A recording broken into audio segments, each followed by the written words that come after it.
I never imagined money could be so dangerous.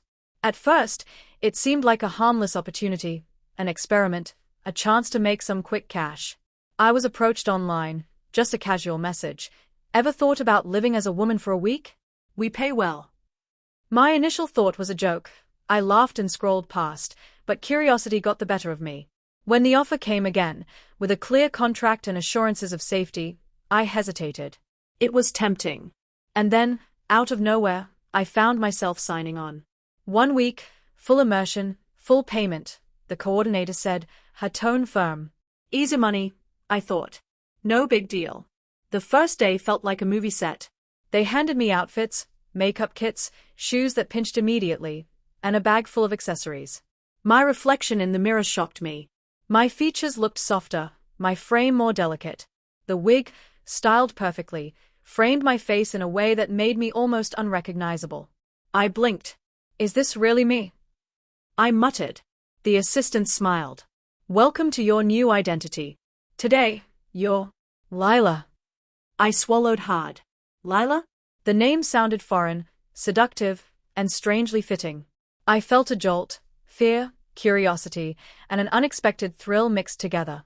The first hours were the hardest. Learning to walk in heels, apply makeup without looking like a disaster, adjusting my posture to mimic femininity, it was overwhelming. Every motion, every glance in the mirror made me painfully aware of the transformation. The moment I stepped outside, reality hit me. People stared.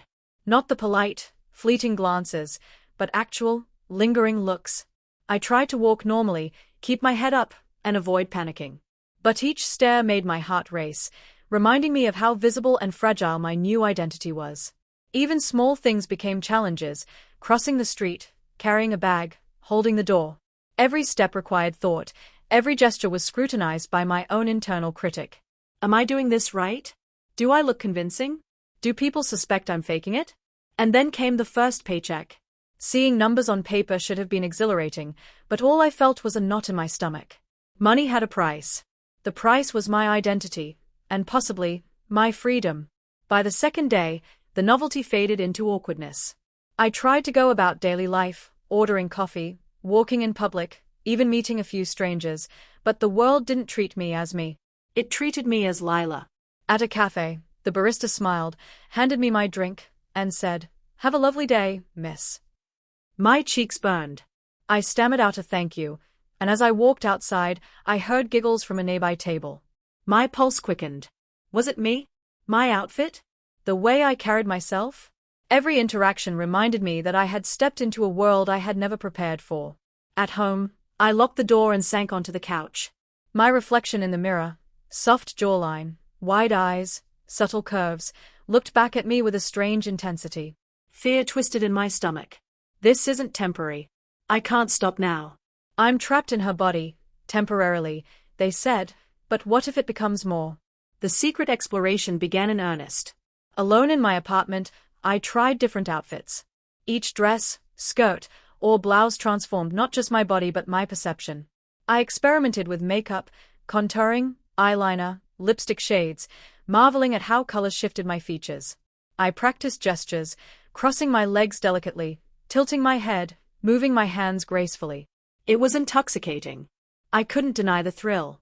There was power in it, the ability to command attention, influence perception, and embody a persona that felt both foreign and familiar. But there was also fear.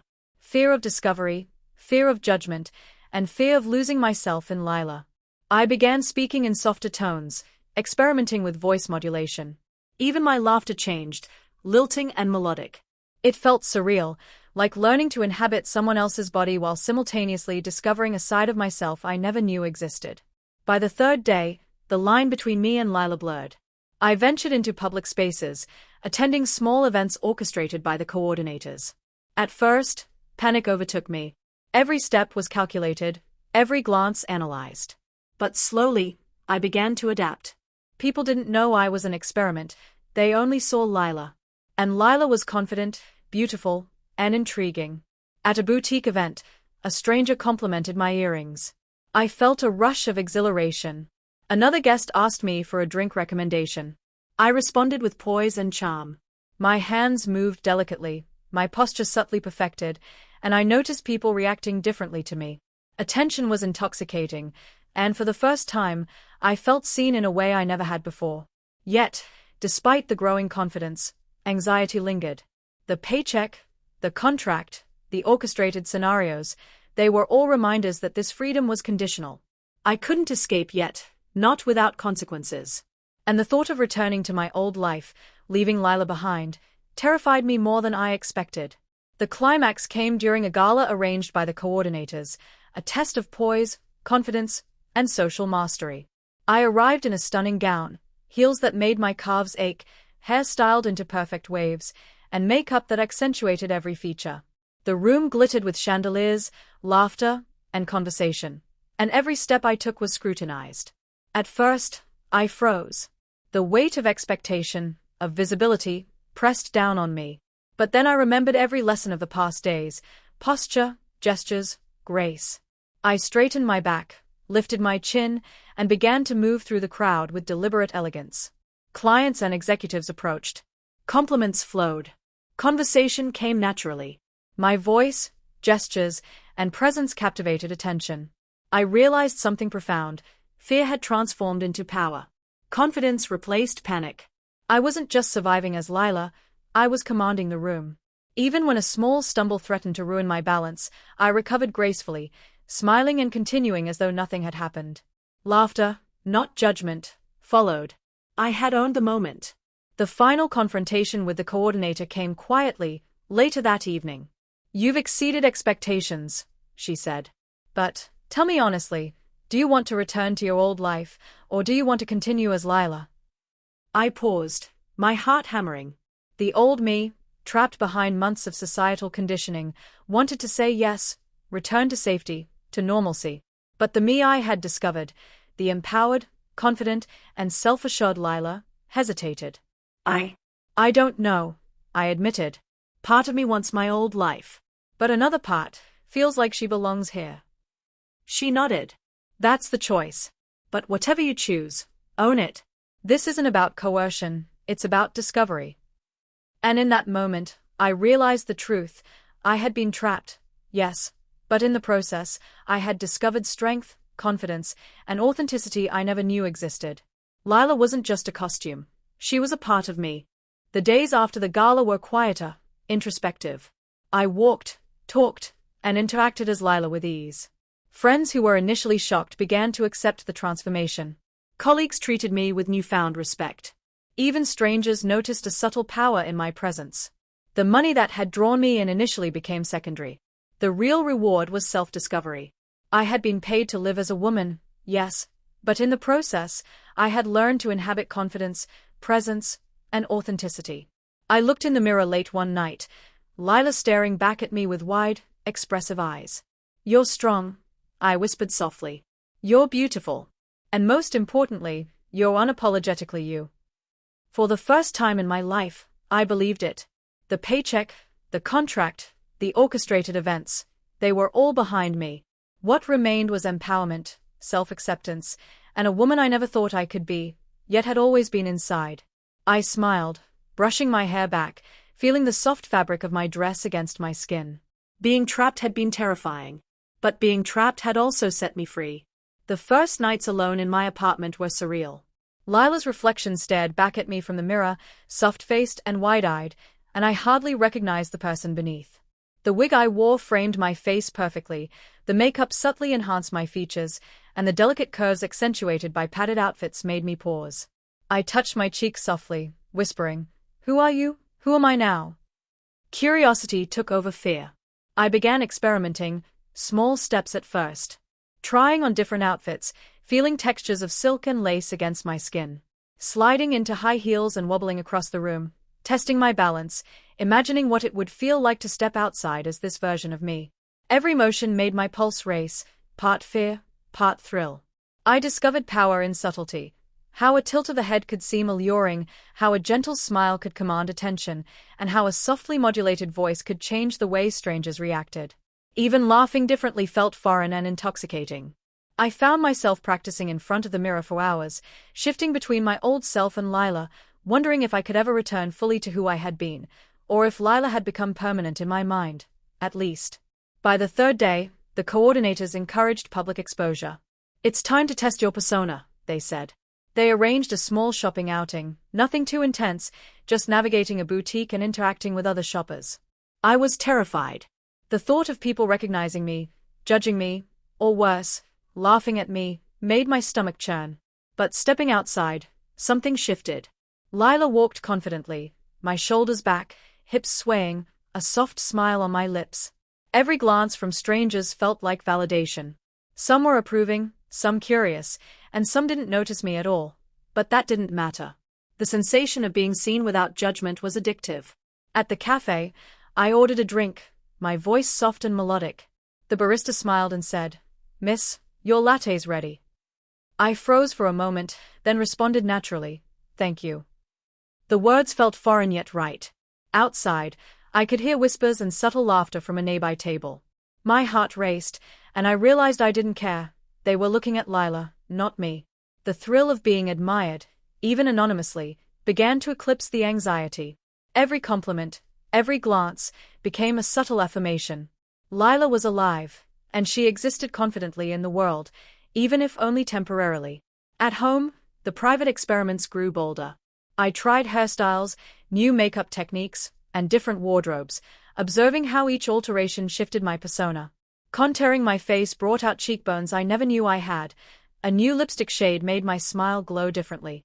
Each adjustment made me feel more in control, more powerful, and more feminine. Voice practice became obsession. I mimicked conversations from videos, softening my tone, adjusting pitch, and experimenting with cadence. Even my laughter changed, light, airy, melodic. I recorded myself, played it back, and marveled at how different, how alive, I sounded. I couldn't ignore the growing dependency on Lila. She felt right.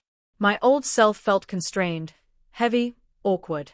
Living as Lila, even in private, was exhilarating, intoxicating, and terrifying all at once. I caught myself hesitating before changing back to my old clothes, delaying the moment of returning to the safe identity. The coordinators escalated the next challenge, a small social gathering at a boutique, with real clients mingling. I arrived in a fitted dress, heels that dug into my feet, and makeup perfectly done. My pulse raced. Every step was deliberate, every smile calculated.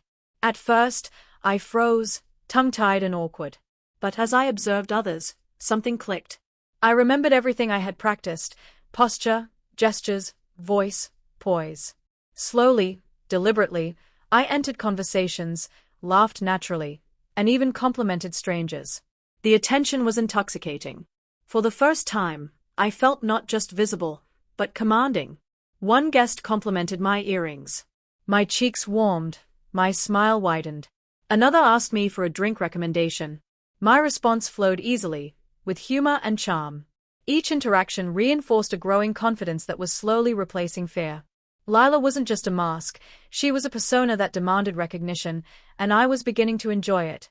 Yet, anxiety never fully disappeared. I felt tethered to the contract, the money, the orchestrated scenario. Every step outside reminded me that I had no escape plan. The more I embraced Lila, the more my old identity felt like a cage. I questioned myself. Do I belong here? Am I losing myself? One night, while practicing a new hairstyle, I caught my reflection in the mirror for an extended moment. Lila's eyes looked back with a strange intensity. I whispered softly, almost pleading, "Can I go back? Or am I already trapped?" The answer wasn't clear, but I felt the first real spark of empowerment. Being trapped in Lila's body had forced me to explore aspects of myself I had never dared. Confidence, poise, and subtle power, qualities that had been latent, were surfacing. Lila was no longer just an experiment. She was a discovery. The final test of Part 2 came unexpectedly. The coordinators arranged a day at a luxury resort, public exposure, cameras, and interactions with strangers. I walked through crowds in a flowing dress, heels clacking against marble floors, my posture upright, my smile poised. People turned to look. Some admired, some whispered, but none knew my secret. And then it happened, a minor stumble. One heel caught, sending me wobbling toward a fountain. Panic surged, but instinct took over. I steadied myself, laughing softly, as if nothing had occurred. The crowd reacted with smiles, not mockery. The exhilaration was addictive. I realized, mistakes didn't make me weak, they gave me a chance to shine under pressure. By the end of the day, exhaustion blended with pride. I had survived, navigated, and thrived in public as Lila. I had begun to accept the reality. Being trapped wasn't just confinement, it was a crucible, forging a side of me that had been hidden. As I prepared for bed that night, removing the wig and softening the makeup, I felt an odd pang. The momentary return to my old self felt heavy, unnatural. Lila lingered in my mind, in my gestures, in the subtle sway of my hips even when no one watched. I whispered into the mirror, "You're here to stay, aren't you?" The answer was in the reflection, confident, daring, and undeniably feminine. Part fear, part thrill, part addiction. I had been paid to live as a woman. Now, the question wasn't just about money, it was about identity. And I realized, with a shiver of anticipation and dread, that part 3, the climax, confrontation, and resolution, would demand a decision I wasn't sure I was ready to make.